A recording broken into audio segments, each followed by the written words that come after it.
ಇದೇ ಏಪ್ರಿಲ್ 23ರಂದು ವಿಶ್ವ ಪುಸ್ತಕ ದಿನಾಚರಣೆ ವಿಶ್ವದೆಲ್ಲೆಡೆ ಆಚರಣೆ ಆಗ್ತಾ ಇದೆ. ಪುಸ್ತಕ ನಮ್ಮ ಜೀವನದ ಭಾಗವೇ ಆಗಬೇಕು. ದಿನಕ್ಕೊಂದು ಪುಟವಾದರೂ ನಾವು ಓದುವಂತಾಗಬೇಕು ಅನ್ನುವ ನಿಟ್ಟಿನಲ್ಲಿ ವಿಶ್ವ ಪುಸ್ತಕ ದಿನಾಚರಣೆ ತುಂಬ ಮಹತ್ವವನ್ನು ಪಡೆದುಕೊಳ್ತಾ ಇದೆ. ಈ ಕುರಿತು ತುಂಬ ಪ್ರಚಾರವನ್ನು ಅಲ್ಲರಂಡ ರಂಗಚಾವಡಿಯ ವಿಠಲ್ ನಂಜಪ್ಪರವರು ಕೈಗೊಂಡಿದ್ದಾರೆ.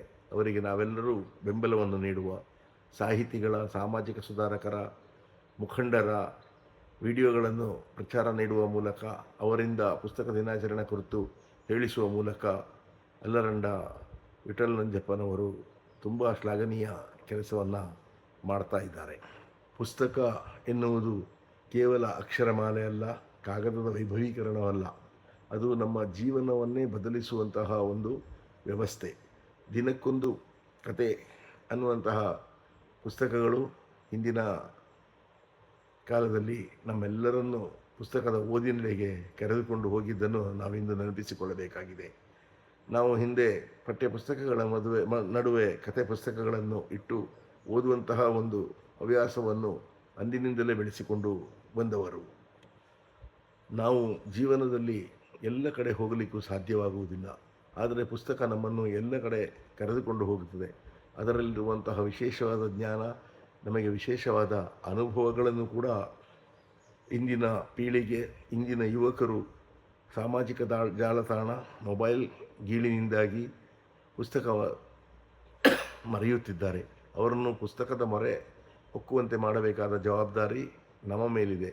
ಆ ಪುಸ್ತಕದ ಗೀಳು ಅವರಿಗೆ ಹಿಡಿಸಿದ್ದಲ್ಲಿ, ದಿನಕ್ಕೊಂದು ಕಥೆಯನ್ನು ಓದಿದ್ದಲ್ಲಿ ಅವರು ಅವರ ಜೀವನದ ಪಥವನ್ನೇ ಬದಲಿಸಿಕೊಳ್ಳಲು ಸಾಧ್ಯವಿದೆ.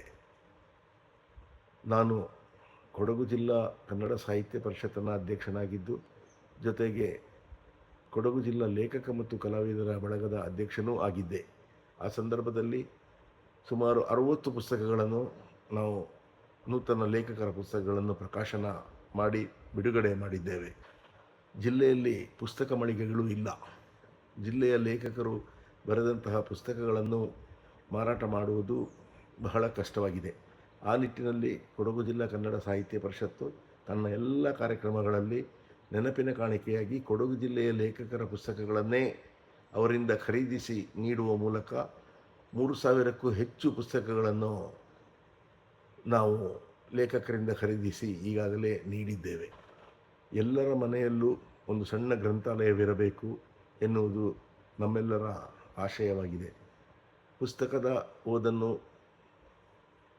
ಇತ್ತೀಚಿನ ವಿದ್ಯಾರ್ಥಿಗಳಿಗೆ ತಾಗಿಸಬೇಕಾದಂತಹ ಅವಶ್ಯಕತೆ ಇದೆ.